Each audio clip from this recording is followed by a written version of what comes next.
সুধী দর্শক মণ্ডলী, আসসালামু আলাইকুম। নরসিংদী অনলাইন পাঠশালার পক্ষ থেকে সবাইকে স্বাগত জানাচ্ছি। আমি সৈয়দ মোহাম্মদ জসিমউদ্দিন, সহকারী শিক্ষক, তারাকান্দি উচ্চ বিদ্যালয়, মনোহরদী, নরসিংদী। প্রিয় শিক্ষার্থীবৃন্দ, আমার আজকের পাঠ অষ্টম শ্রেণীর বিজ্ঞান অষ্টম অধ্যায় থেকে, অর্থাৎ রাসায়নিক বিক্রিয়ার অধ্যায় থেকে আজকে আমার দ্বিতীয় ক্লাস। আজকের ক্লাসে আমি আলোচনা করব রাসায়নিক বিক্রিয়ায় শক্তির রূপান্তর, অর্থাৎ তাপ শক্তি রূপান্তর হবে। রাসায়নিক বিক্রিয়ায় তাপ শক্তির রূপান্তর। 2 নম্বর আলোচনা করব একটি শুষ্ক কোষ নিয়ে। শুষ্ক কোষ কি, এটার গঠন কিরকম, কিভাবে কাজ করে, এটা নিয়ে আলোচনা করব। সর্বশেষ তড়িৎ বিশ্লেষণ নিয়ে আলোচনা করব, কিভাবে আমাদের বিভিন্ন ধাতুর তৈরি যন্ত্রপাতির উপর কিভাবে প্রলেপ দেওয়া হয়।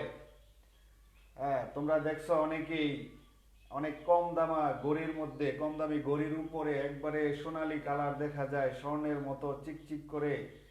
তো এগুলি আসলে কিভাবে হয় এটা একটু আলোচনা করব। তো শিক্ষার্থী বন্ধুরা, আজকে আলোচ্য সূচি অনুযায়ী আমি প্রথমেই আলোচনা করব শক্তির রূপান্তর কি। এর আগে আমি এই অধ্যায়ের প্রথম ক্লাসে আলোচনা করেছিলাম রাসায়নিক বিক্রিয়া কিভাবে হয়, রাসায়নিক বিক্রিয়া কি, রাসায়নিক সমীকরণ নিয়ে আলোচনা করেছিলাম। তারপরে বিভিন্ন ধরনের রাসায়নিক বিক্রিয়া নিয়েও আলোচনা করেছিলাম। তো এই যে বিভিন্ন ধরনের রাসায়নিক বিক্রিয়া প্রতিনিয়ত ঘটছে আমাদের এই পৃথিবীতে, এই প্রত্যেকটা রাসায়নিক বিক্রিয়াতেই কোনো না কোনো শক্তির পরিবর্তন কিন্তু ঘটছে। রাসায়নিক বিক্রিয়ায় শক্তির পরিবর্তন ঘটছে। তোমরা একটা বিষয় লক্ষ্য করলে বুঝতে পারবে যে তোমরা যখন দিয়াশলাই দিয়ে বা অন্য লাইটার দিয়ে করো, মোম জ্বালাও, মোমবাতিতে আগুন দাও, আগুন জ্বালায় দেওয়ার পরে কি হয়, কি ঘটনাটা এখানে ঘটে, তোমাদের বিষয়গুলি ভালো করে খেয়াল করতে হবে। যে একটা মোমবাতি জ্বালায় দিলাম, তারপরে এখানে কি ঘটনা ঘটলো। এখানে দেখবে এই আগুনের তাপে মোম গলে কিছু একটা অংশ গলে নিচের দিকে পড়ে। যখন গলে যায়, আগুনের তাপে যখন গলে যায়, তখন একটা অংশ নিচের দিকে পড়তে থাকে এবং কিছু দূর আসার পরে যখন আবার ঠান্ডা হয়ে যায়, জমে যায়, তখন মোমের গায়ে লেগে থাকে। আর যদি বেশি পরিমাণে পড়ে তাহলে তো নিচেই পড়ে যায়। আরেকটা অংশ কিন্তু মোমের সলতা বেয়ে উপরে উঠে, এটা বাতাসের অক্সিজেনের সাথে বিক্রিয়া করে কার্বন ডাইঅক্সাইডে পরিণত হয়। তারপরে এখানে কিন্তু তোমরা যদি এটার কাছাকাছি হাত নাও, তাহলে দেখবে যে হাতে তোমার তাপ লাগছে। তারপরে এই মোমবাতিটা যদি তুমি অন্ধকারে জ্বালিয়ে দাও, তাহলে দেখবে যে আশেপাশে যা কিছু আছে সবকিছু দেখা যাচ্ছে। তো এই ঘটনাটা কেন ঘটে? মোমের কাছে যদি হাত নেওয়া যায়, হাত নিলে দেখা যায় কি হাতে তাপ লাগে।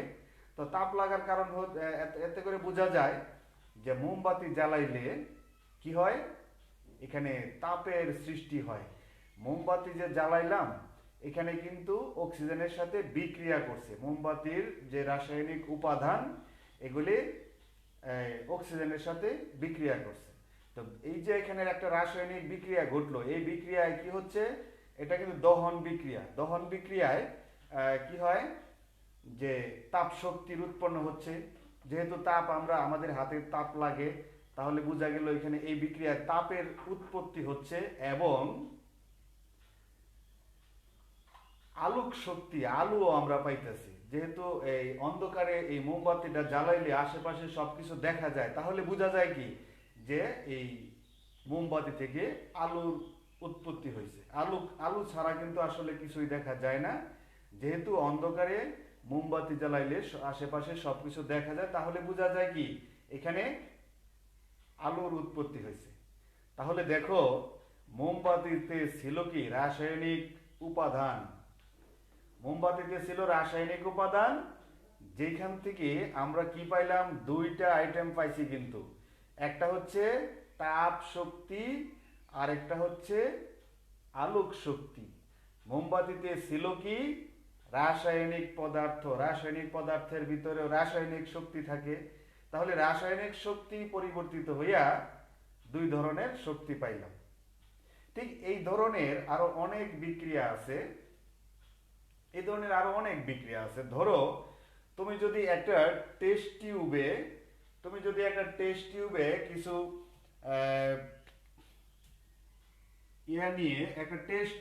তুমি যদি কিছু বেকিং সোডা নিয়ে তার মধ্যে যদি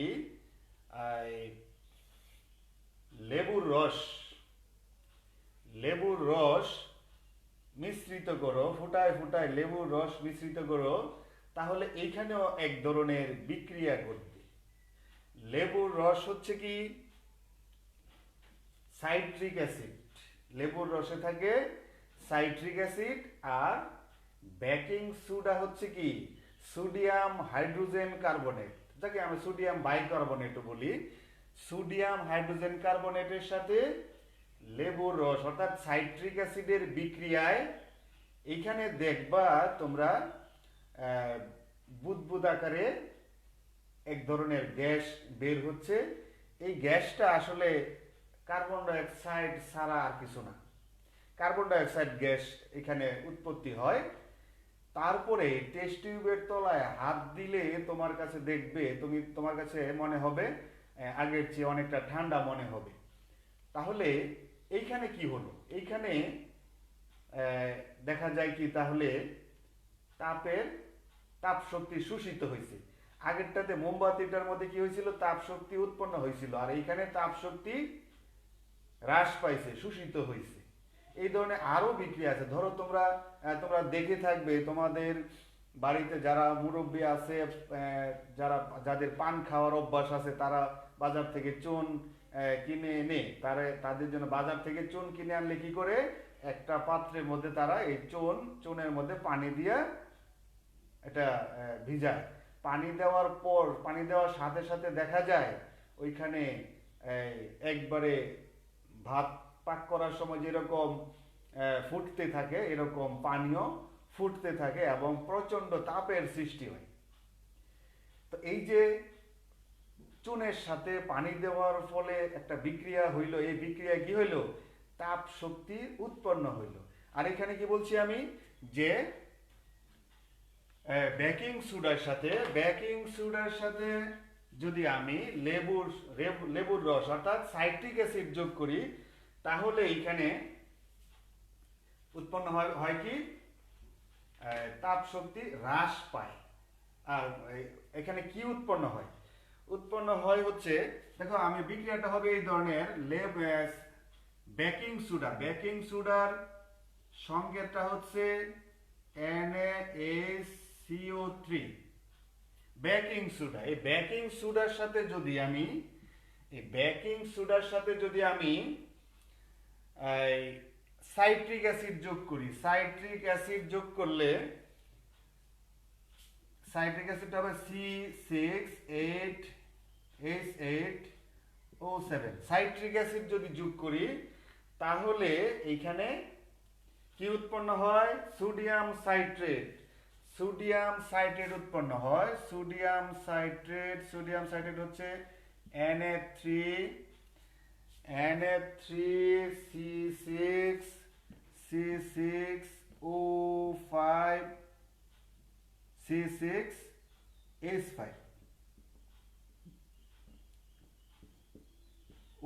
সেভেন, H5O7, এই হলো কি সোডিয়াম সাইট্রেট। সোডিয়াম সাইট্রেট উৎপন্ন হয়, এটার সাথে সাথে কি উৎপন্ন হয়, কার্বন ডাই অক্সাইড উৎপন্ন হয়, এবং কার্বন ডাই অক্সাইডের সাথে আরো কি উৎপন্ন হয়, পানি উৎপন্ন হয়। তো এই বিক্রিয়াগুলি আসলে এখানে এই রাসায়নিক সংকেতগুলি অনেকটা জটিল প্রক্রিয়ার। তো যাই হোক, তোমাদের অষ্টম শ্রেণীতে এই রাসায়নিক বিক্রিয়াগুলি নিয়ে আলোচনা নাই, তোমাদের বইতে বাংলায় লেখা আছে, তোমরা বাংলায় চিন্তা করবা। তাহলে মূলত বিষয়টা হচ্ছে কি, যে বেকিং সোডার সাথে লেবুর রস সংযোগ করলে এখানে সোডিয়াম সাইট্রেট উৎপন্ন হয়, এবং কার্বন ডাই অক্সাইড উৎপন্ন হয়, পানি উৎপন্ন হয়। তো এই যে কার্বন ডাই অক্সাইড গ্যাস, এই কার্বন ডাই অক্সাইড গ্যাসটা কিন্তু এখানে তুমি যদি লেবুর রস যোগ করো, তাহলে কার্বন ডাই অক্সাইড গ্যাসটা এরকম বুদবুদ আকারে উঠতে থাকে। এখানে কি হয়, তাপ শক্তির শোষিত হয় এবং তাপ শক্তি হ্রাস পায়। তাহলে আমরা এই দুই একটা ঘটনা দেখলাম। আরেকটা বিক্রিয়ার কথা বলছিলাম আমি, যে চুনের সাথে যদি পানি মিশানো হয়, চুন হচ্ছে কি ক্যালসিয়াম অক্সাইড, ক্যালসিয়াম অক্সাইডের সাথে যদি পানি মিশ্রিত করা হয়, তাহলে এখানে কি উৎপন্ন হয়, তাহলে এখানে চুনের সাথে পানি মিশ্রিত করলে এইখানে উৎপন্ন হয় হচ্ছে ক্যালসিয়াম হাইড্রোক্সাইড।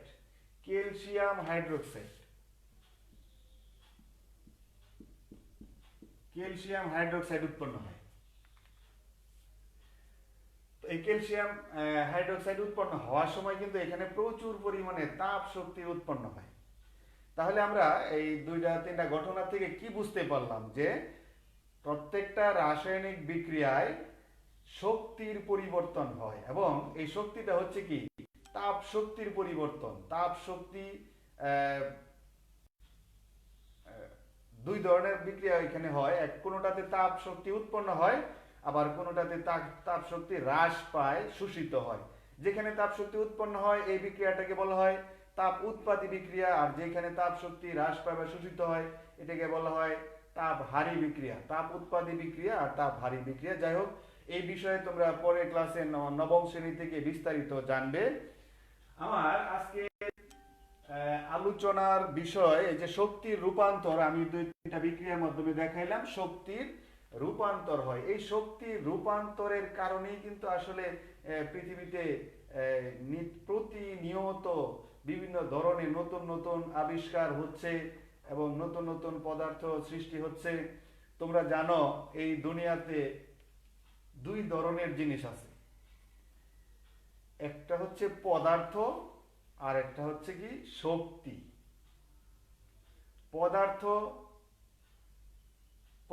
হচ্ছে পদার্থ আর পদার্থ বিক্রিয়া করে কি হয়, এই পদার্থ বিক্রিয়া করে নতুন পদার্থ সৃষ্টি হয়, কিন্তু এর ফাঁকে কি হয়, শক্তির পরিবর্তন হয়, শক্তির রূপান্তর হয়। যাই হোক, আমি আজকে শক্তি রূপান্তর সম্পর্কে আর বলতে চাই না। শক্তি রূপান্তর তারপরে আছে আমাদের কি শুষ্ক কোষ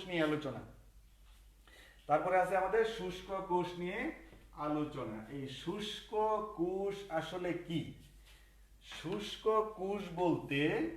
শুষ্ক বলতে তো বুঝোই শুকনা বুঝায়। হ্যাঁ, তো এই কোষ বলতে কি বুঝায়? শুষ্ক হলো কি শুকনো জিনিস, আর কোষ হচ্ছে,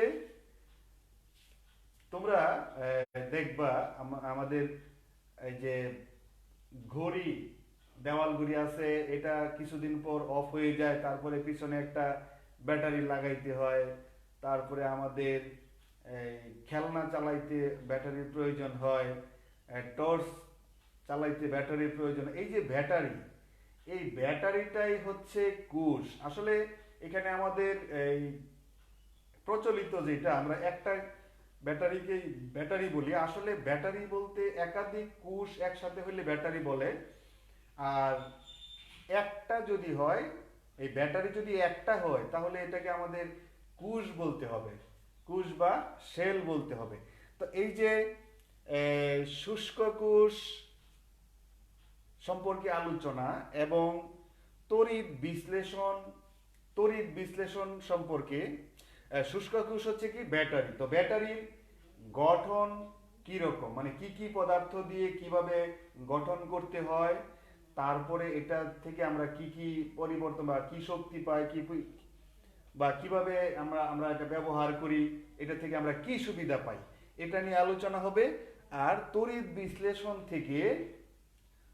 বিশ্লেষণ থেকে আমরা আলোচনা করব আমরা যে কোনো একটা রাসায়নিক পদার্থের ভিতর দিয়ে তড়িৎ প্রবাহিত করি, বিদ্যুৎ প্রবাহিত করে এটাকে কিভাবে বিশ্লিষ্ট করব, মানে এটাকে ভেঙে আলাদা আলাদা করব, আলাদা আলাদা করে আমরা এটা থেকে কি সুবিধা পাই, এটা নিয়েও আলোচনা হবে।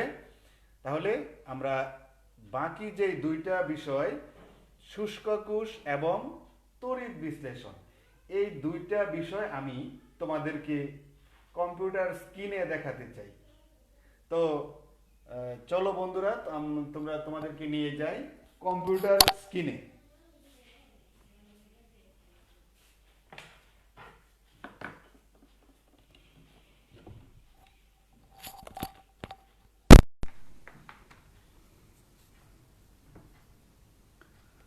তো শিক্ষার্থী বন্ধুরা, তোমরা দেখতে পাচ্ছ কম্পিউটার স্ক্রিনে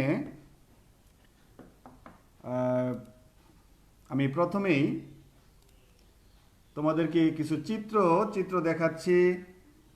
চিত্রগুলি তোমরা একটু লক্ষ্য করো। চিত্র প্রথমটা কি দেখাচ্ছে? প্রথম চিত্রটা হচ্ছে কি একটা রিমোট কন্ট্রোলার। তারপরেরটা হচ্ছে কি টর্চ। তারপরে আরেকটা চিত্র আছে, দেখো তোমরা নিশ্চয়ই তোমরা ছোট সময় এরকম খেলনা দিয়ে তোমরা নিশ্চয়ই খেলেছো। এটা হচ্ছে কি খেলনা রেলগাড়ি। তারপরে আরেকটা আছে কি নিচে খেলনা পুতুল। তোমরা যারা মেয়ে শিক্ষার্থীরা আছো, তোমরা নিশ্চয়ই ছোট সময় এরকম খেলনা পুতুল নিয়ে খেলেছো, যেগুলিতে সুইচ চাপলে অনেক ধরনের মিউজিক বাজতো অথবা কোনো নড়াচড়া করতো। তো এই যে এই জিনিসগুলি চিত্রের মধ্যে যে জিনিসগুলি, এগুলি কিভাবে চলে? অবশ্যই এগুলিতে কোনো না কোনো শক্তি দেওয়া লাগে। এখানে এই শক্তিগুলি কিভাবে আমরা দিই? শক্তিগুলি দেই আমরা এইরকম ব্যাটারি দেই। যেই ব্যাটারিগুলি আমরা আজকে আলোচনা করব শুষ্ক কোষ। এই ব্যাটারি হচ্ছে শুষ্ক কোষ, এটার গঠন আমরা আলোচনা করব।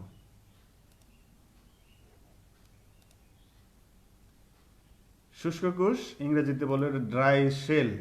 তোমরা নিশ্চয়ই লক্ষ্য করেছো যে এরকম ড্রাই সেল বা এরকম ব্যাটারি তোমরা অবশ্যই দেখেছো সবাই। ড্রাই সেল তৈরি করতে কি কি লাগে তোমরা একটু লক্ষ্য করো। লাগে হচ্ছে অ্যামোনিয়াম ক্লোরাইড, যার সংকেত NH4Cl, অ্যামোনিয়াম ক্লোরাইড লাগে। তারপরে লাগে কয়লার গুঁড়া, এরকম কালো দেখতে কয়লার গুঁড়া লাগে। তারপরে লাগে হচ্ছে ম্যাঙ্গানিজ ডাইঅক্সাইড, যার সংকেত MnO2, ম্যাঙ্গানিজ ডাইঅক্সাইড। এই জিনিসগুলি লাগে। এই জিনিসগুলি নিয়ে এই যে অ্যামোনিয়াম ক্লোরাইড, তারপরে হচ্ছে কয়লার গুঁড়া, তারপরে হচ্ছে ম্যাঙ্গানিজ ডাইঅক্সাইড, এই তিনটি পদার্থ একসাথে মিশ্রিত করে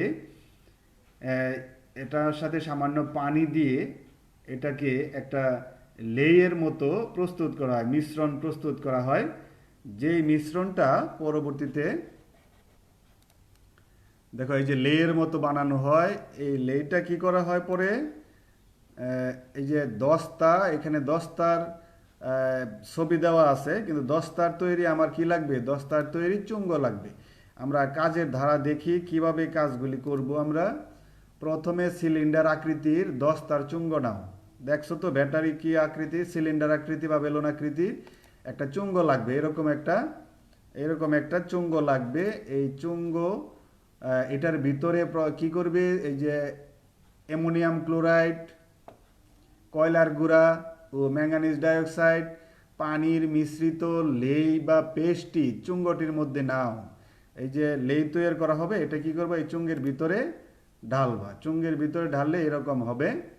চুঙ্গের ভিতরে ঢালার পরে এটা তার মধ্যে কি করবে, একটা কার্বন দণ্ড এমনভাবে বসাও যাতে দণ্ডটি দস্তার চুঙ্গটিকে স্পর্শ না করে। তোমরা দেখছো অবশ্যই, যারা ব্যাটারি ভেঙে দেখেছো এটার ভিতরে কি কি আছে তারা নিশ্চয়ই দেখেছো যে এটার ভিতরে একটা কার্বন দণ্ড আছে, এরকম কালো দণ্ড। কার্বন দণ্ডটা এমনভাবে প্রবেশ করাবে যাতে দণ্ডটার নিচের প্রান্ত এই দস্তার পাত্রের গায়ে না লাগে, ঠিক মাঝখানে বসায় দিবা। তারপরে কি করা হবে, এটার মাথায় একটা টুপি পরিয়ে দেওয়া হবে, ধাতুর তৈরি টুপি পরিয়ে দিবে। তাহলে আবার কি করা হবে, এই যে ভিতরে যে লেইগুলি দেওয়া হবে, এই লেইগুলি দেওয়ার পরে এটার উপরে কি করা হবে, এটার উপরে এবং এই যে কার্বন দণ্ডের চারপাশে পিচ দিয়ে আস্তরণ দিয়ে দিবে, পিচের আস্তরণ দিয়ে ঢেকে দেওয়া হবে। তাহলেই তৈরি হয়ে গেল আমাদের শুষ্ক কোষ। তৈরি হয়ে গেল। এই শুষ্ক কোষের উপরের প্রান্তটা হবে ব্যাটারির ধনাত্মক প্রান্ত, মানে পজিটিভ প্রান্ত, যেখানে প্লাস চিহ্ন দেওয়া আছে। আর নিচের প্রান্তটা হবে কি, এই যে দস্তার পাত্রটা পুরাটাই হবে ঋণাত্মক প্রান্ত, অর্থাৎ নেগেটিভ প্রান্ত, যেখানে মাইনাস চিহ্ন দেওয়া আছে। দস্তার চুঙ্গটিকে একটি শক্ত কাগজ দিয়ে ঘিরে দেওয়া হয়। এই দস্তার চুঙ্গটা চতুর্দিকে তাদের এই যে গোলাকার পৃষ্ঠাটা, যেটা এই পৃষ্ঠাটা শক্ত কাগজ দিয়ে ঢেকে দেওয়া হয় যাতে সম্পূর্ণটার মধ্যেই বিদ্যুতায়িত না হয়। কিন্তু নিচের প্রান্তটা কি হয়, নিচের প্রান্তটা খোলা থাকে যাতে বিদ্যুৎ প্রবাহিত হয়। এই যে শক্ত কাগজ দিয়ে ঢেকে দেওয়া হয়। এখন শুষ্ক কোষ দিয়ে তড়িৎ বর্তনী তৈরি করে শক্তি রূপান্তর আমরা দেখব। এই শুষ্ক কোষ আমরা কিভাবে ব্যবহার করি, এই শুষ্ক কোষ দিয়ে আমরা কি করি, ঘড়ি চালাই, তারপরে খেলনা চালাই, রিমোট চালাই, আবার বাতিও জ্বালাই। বাতি জ্বালাইতে গেলে এটা কিভাবে ব্যবহার করতে হয় একটু দেখো সবাই। প্রয়োজনীয় উপকরণ কি কি লাগবে, আমার এখানে একটা বাল্ব লাগবে, বৈদ্যুতিক বাল্ব লাগবে। আসলে এত বড় বাল্বগুলি ব্যাটারি দিয়ে হবে না, আমাদের ছোট বাল্বগুলি লাগবে, যেই বাল্বগুলি টর্চে ব্যবহৃত হয়। তারপরে একটা এরকম ড্রাই শেল বা শুষ্ক কোষ লাগবে। তারপরে লাগবে কিছু তামার তার। এইগুলি দিয়ে আমি একটা বর্তনী তৈরি করব। বর্তনী সম্পর্কে তোমরা পরের অধ্যায়ে বিস্তারিত জানবে, বর্তনী বা সার্কিট সম্পর্কে বিস্তারিত জানবে। এখন তোমরা দেখো শুধু কিভাবে আমরা ব্যাটারিটা ব্যবহার করে কিভাবে শক্তির রূপান্তর ঘটাতে পারি।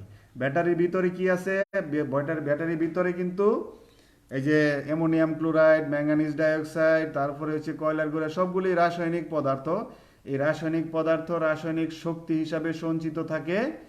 আর এই রাসায়নিক শক্তিটাকে আমরা এবার দেখো কিভাবে ব্যবহার করে তাপ শক্তিতে রূপান্তর করব। এখানে একটা চাবি আছে, এই চাবিটা কি করে সংযোগ বিচ্ছিন্ন করে, এই সংযোগ বিচ্ছিন্ন অবস্থায় আছে।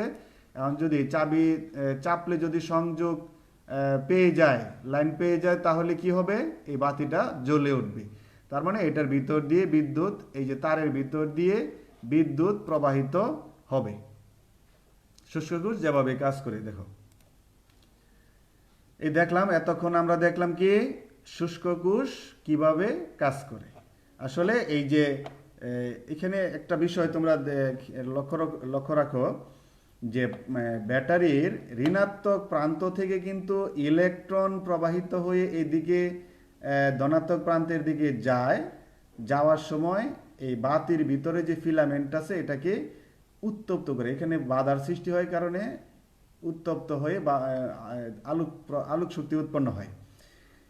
কিন্তু আমরা প্রচলিত ধারণা অনুযায়ী আমরা দেখব কি ব্যাটারির ধনাত্মক প্রান্ত থেকে বিদ্যুৎ প্রবাহিত হয়ে এই বাল্বের ভিতর দিয়ে গিয়ে ঋণাত্মক প্রান্তে যায়।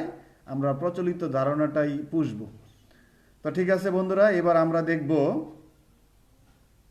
আমরা দেখব হচ্ছে একটা তড়িৎ বিশ্লেষণ। আমাদের আলোচ্য সূচির তৃতীয় যেই শেষ আইটেম তড়িৎ বিশ্লেষণ। এই তড়িৎ বিশ্লেষণ নিয়ে একটু আলোচনা করব। তোমরা দেখে থাকবে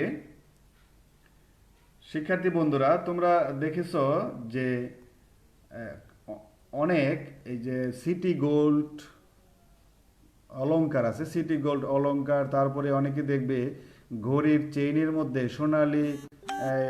সোনালি কালার চকচক করে, তারপরে অনেক ধাতুর কালার যেগুলি রূপার কালার দেওয়া হয়, কম দামা তামার উপরে সোনালি কালার দিয়ে চকচকে তৈরি করা, এরকম অনেক ধরনের তোমরা দেখেছো। তোমাদের যে বাড়িতে চামচ ব্যবহার করা হয়, চামচের উপর একটা মসৃণ প্রলেপ দেওয়া হয়, সিলভার কালার প্রলেপ দেওয়া হয় বা এই স্টিলের প্রলেপ দেওয়া হয়। এই যে প্রলেপগুলি দেওয়া হয়, এটা কিভাবে দেওয়া হয়? এটা আসলে তড়িৎ বিশ্লেষণ। আমাদের শুধু এই প্রলেপ দেওয়াই না, অনেক ক্ষেত্রেই আমাদের একটি যৌগিক পদার্থকে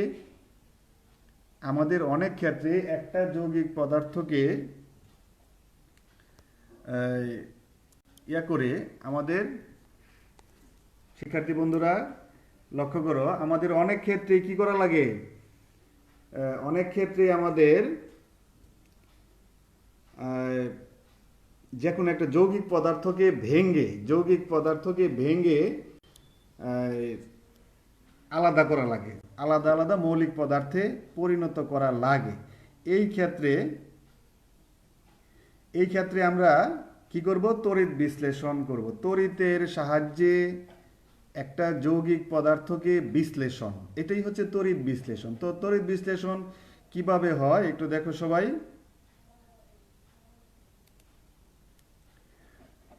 এটা দেখো, এখানে একটা ডায়াগ্রাম দেওয়া আছে। তড়িৎ বিশ্লেষণ আমরা একটা পাত্রের মধ্যে সোডিয়াম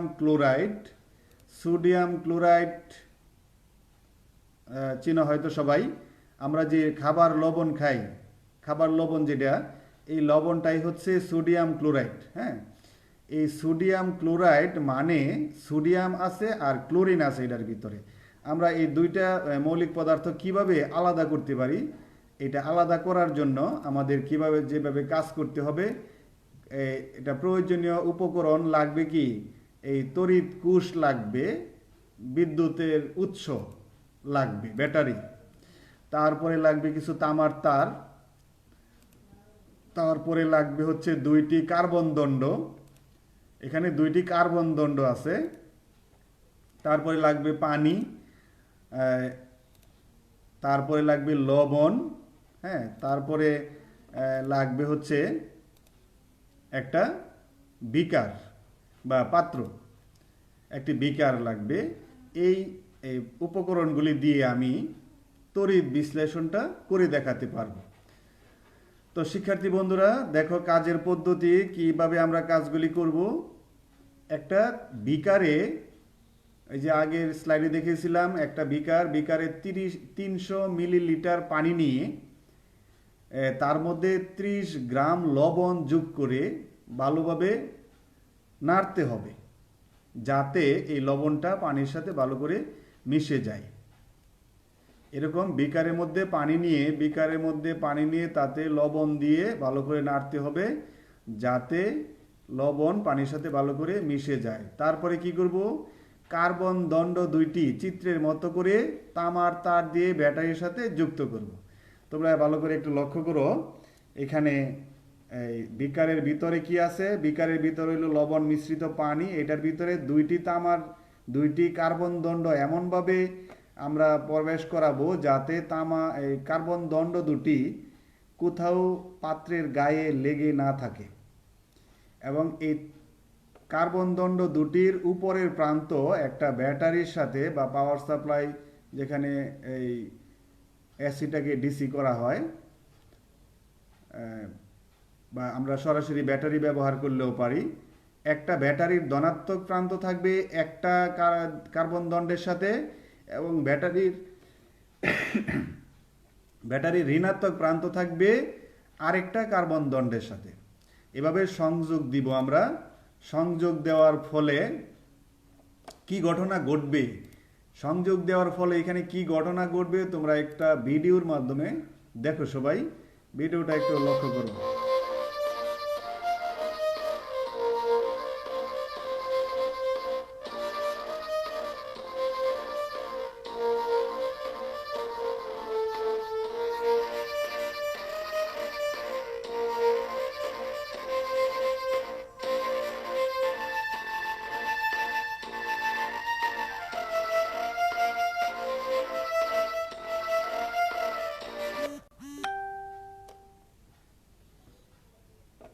তো শিক্ষার্থী বন্ধুরা, আমি ভিডিওটা তোমাদেরকে আবার দেখাচ্ছি, ভালো করে একটু লক্ষ্য করো, ভালো করে একটু লক্ষ্য করো। আমি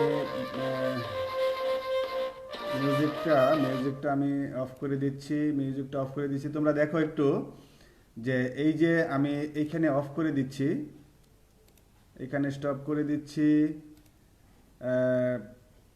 লক্ষ্য করো, এই যে ব্যাটারি উপরে একটা ব্যাটারি দেওয়া আছে, ব্যাটারির ধনাত্মক মানে পজিটিভ প্রান্তের সাথে যেটা সংযোগ দেওয়া আছে, ব্যাটারির ধনাত্মক প্রান্তের সাথে যেই দণ্ডটা সংযোগ দেওয়া, এই দণ্ডটাকে বলা হবে অ্যানোড। আর ব্যাটারি ঋণাত্মক প্রান্তের সাথে যেই দণ্ডটা সংযোগ দেওয়া হবে, এটাকে বলা হবে ক্যাথোড। তাহলে আমরা কি বুঝতে পারলাম যে ধনাত্মক প্রান্তের দণ্ডটাকে বলা হবে অ্যানোড, আর ঋণাত্মক প্রান্তের দণ্ডটাকে বলা হবে ক্যাথোড। আমরা এর আগের ক্লাসে বর্ণনা করেছিলাম যে আয়ন কিভাবে সৃষ্টি হয়।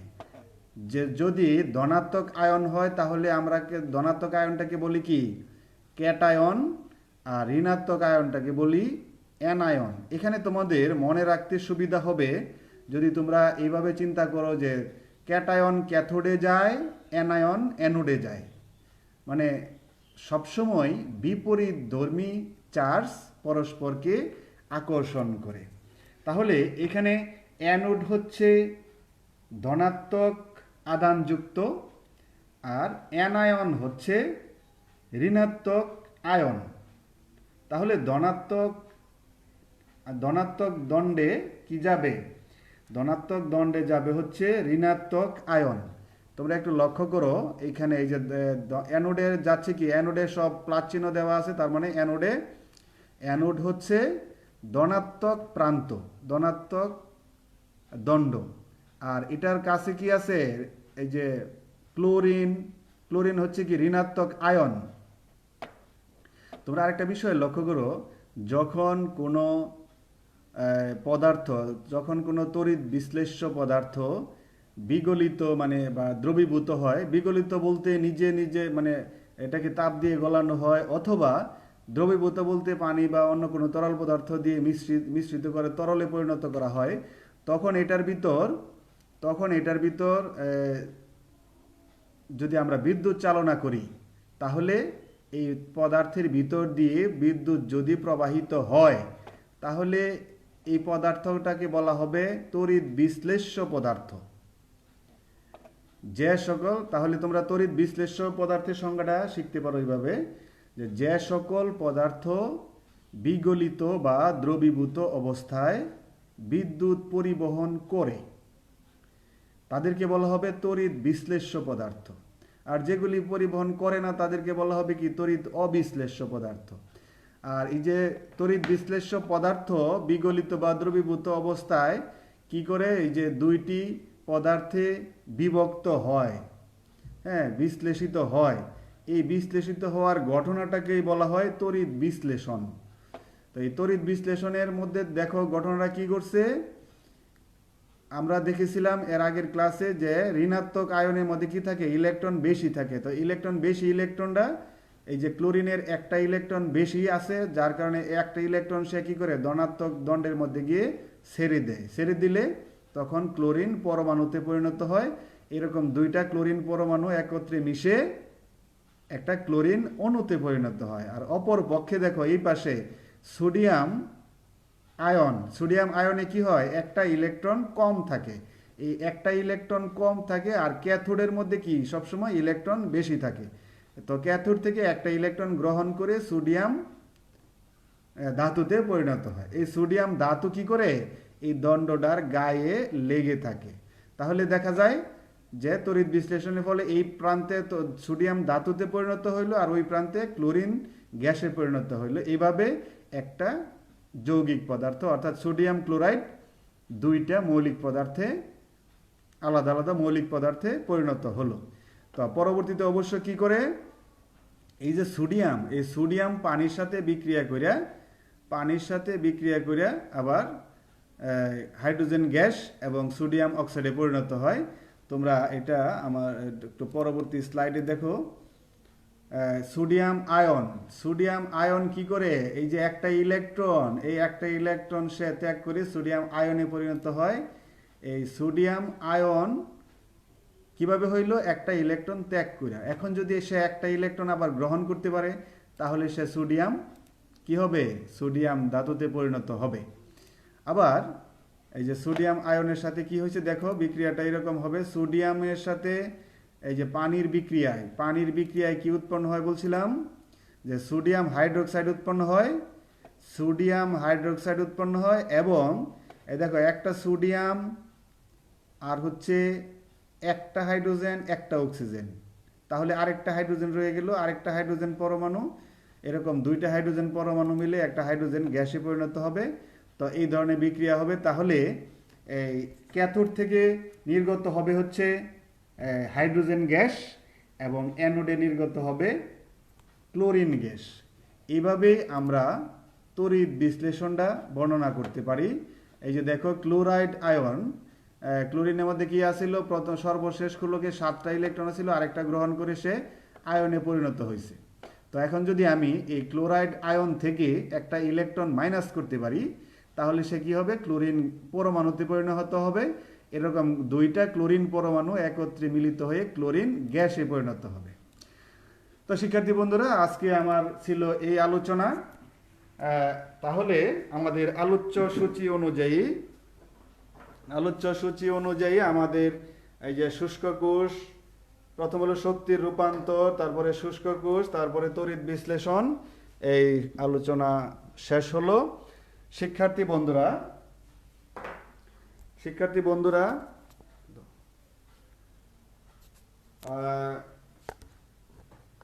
আমি আশা করছি আজকের এই ক্লাস থেকে তোমরা রাসায়নিক বিক্রিয়া সম্পর্কে বিস্তারিত এবং খুব ভালো করে বুঝতে পেরেছো। পরবর্তী অধ্যায় অর্থাৎ 9ম অধ্যায়ে আছে বিদ্যুতের বর্তনীয় চলবিদ্যুৎ।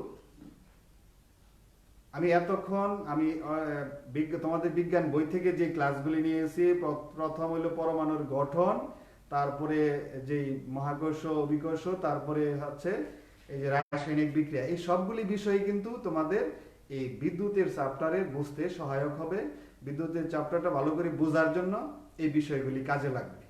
তো শিক্ষার্থী বন্ধুরা, আমার এই ভিডিওগুলি তোমরা ইচ্ছা করলে বারবার দেখে ভালো করে বুঝতে পারো। আর পরবর্তী ক্লাসে বর্তনীয় চলবিদ্যুৎ নিয়ে আলোচনা করব সেই প্রত্যাশায়। আর তোমরা সবাই, সামনে ঈদ আছে, হয়তোবা ঈদের আগে আর ক্লাস হবে না, তো ঈদের পরে আবার ক্লাস শুরু হবে।